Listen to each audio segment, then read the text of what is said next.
My previous video, so this is part 2 really quickly.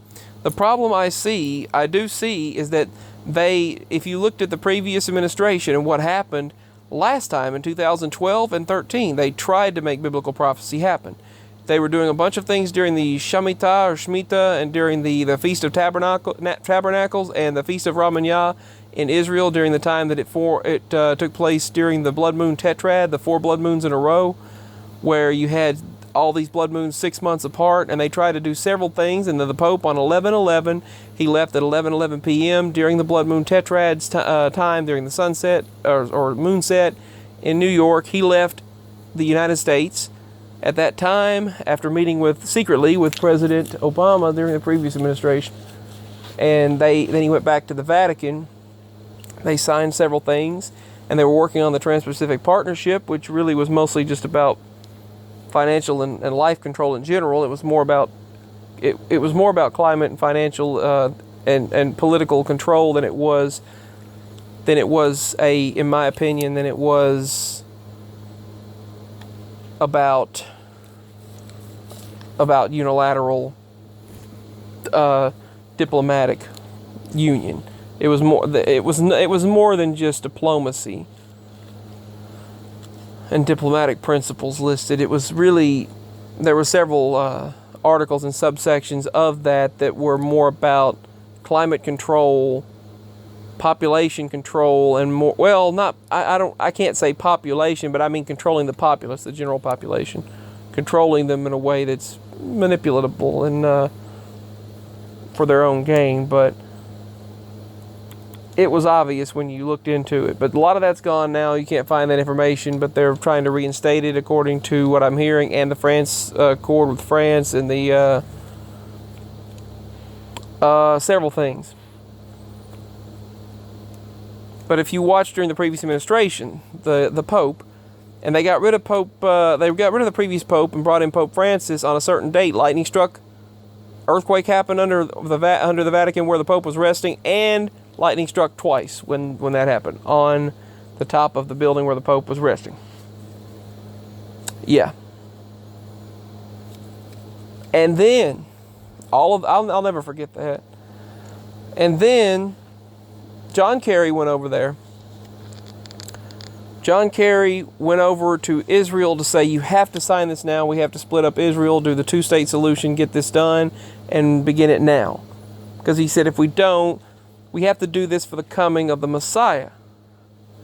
He said, and they said, why do you keep talking about the Messianic agenda and the Masons in America and the Messiah, the Messianic or Messiah agenda, the coming of Jesus Christ? And he said, well, the Antichrist in our belief, the Antichrist has to come first before Jesus Christ. And they were doing all of that during the blood moon tetrad, during the Shemitah, during the Feast of Tabernacles and the Feast of Ramayah, and it all happened to fall on those particular dates. It was something about those important dates and feasts, the Jewish feasts. Easter even fell during that time, right along the time of the original dates of Passover and the original date of where Passover would take place. And